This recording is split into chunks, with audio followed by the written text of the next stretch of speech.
guys, my name is Kemity, and we are doing the mineral challenge. My boss wants to take all the mineral and will tell us the name. Oh yeah, let's go.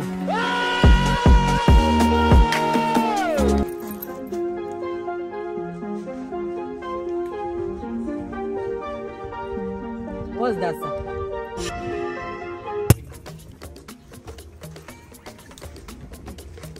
What is Ojoro? What's that now? You need to move. I think you only one way. Want to light it? No. Want to light it? 100%. Can you? Ah, me mama. Okay. Let's go. What about that? Minus one.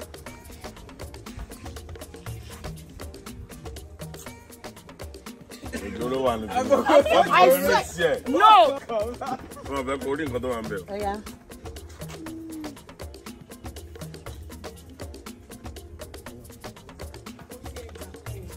Mud.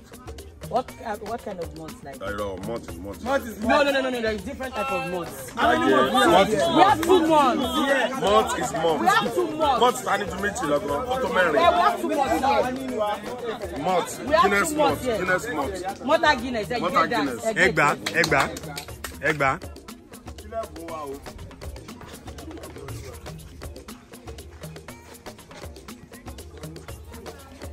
Ah. This again, sir.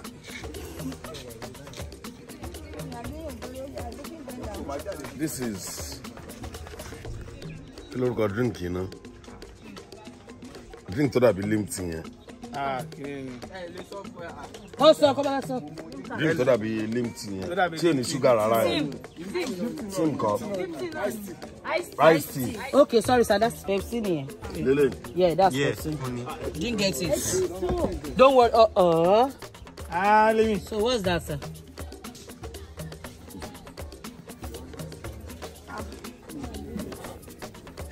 This one is Fanta. That's Coke, sir.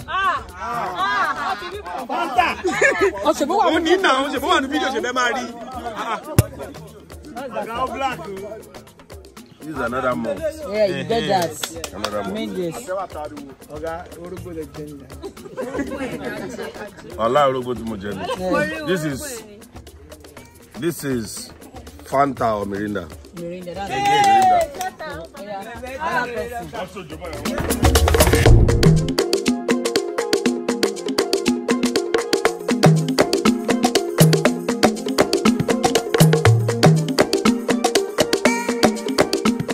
So guys, another person, let's go. Joker Gold.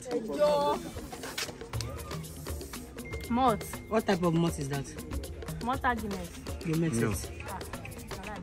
I won't say it. Another person. No changing us, so let's go.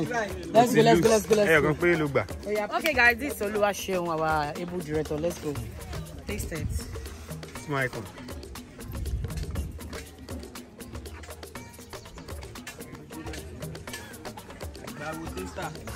That's what.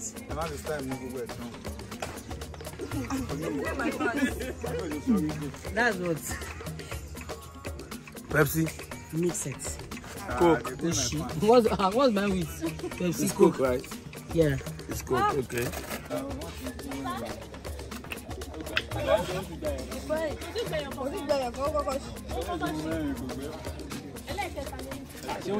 Mirinda.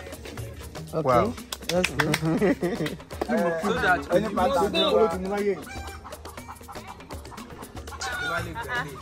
Any pattern tó bá lè gba ilé. Bá lè gba ilé. O lè gbà.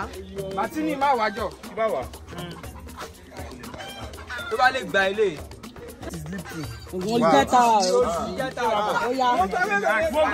So guys, this is Nimi Ferrari.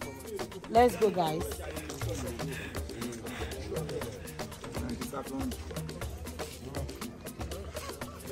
Mom, remote winning. But in a go.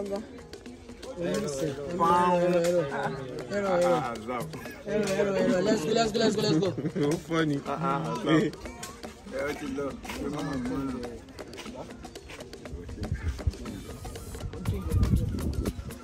Coke.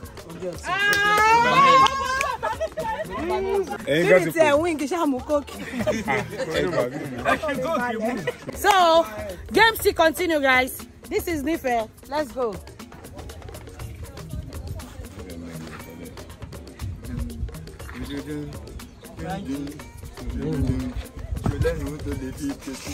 What's that?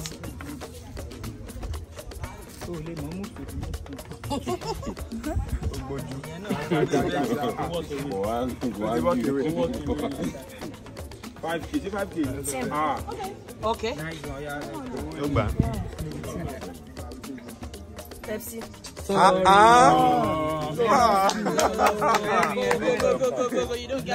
so guys, game still continue. We have Ijesaekun here. Ijesaekun. The game started anywhere.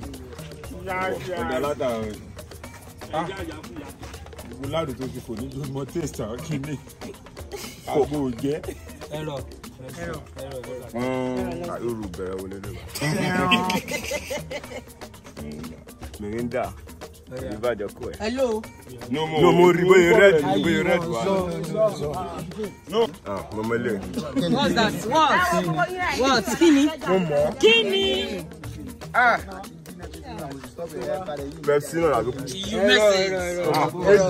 Guys, this is Olamide, the script writer. Let's go, guys. The game starts now. That's what? Pepsi. Mix it.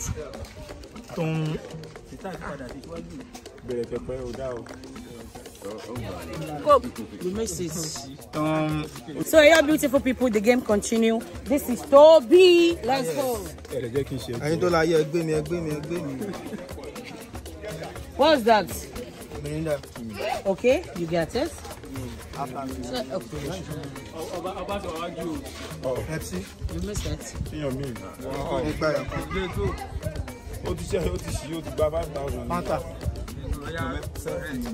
Alright. So we are changing the straw.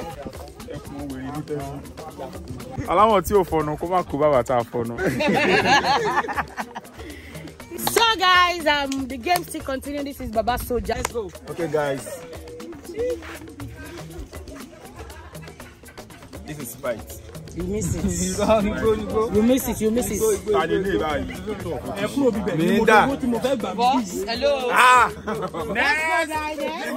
My name is Ariolua Kemisola. The game still continue, and this is Lukman Badass. I got it. Oh, what's now? You get that? Go.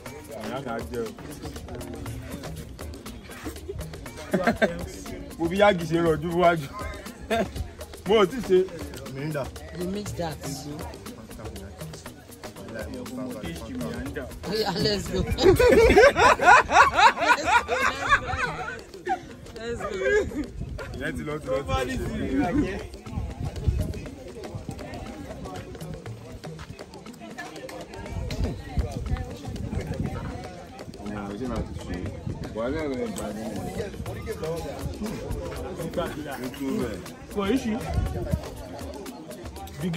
You mix that. Shemi. Hey, drink. Ordinary drink. Yeah. Mẹ́ta ilé ló kù. Team guest. For them. No. Mẹ́ta ló ṣùgbà. Mẹ́ta ilé ló kù. Mẹ́ta. Ó ti ṣe lé gan. Méjì ló kù. Ó ti ṣe. Mirinda. You get that. So end of the game. So this is my coordinator, guys. And we are coming back with another game. Are you guys ready?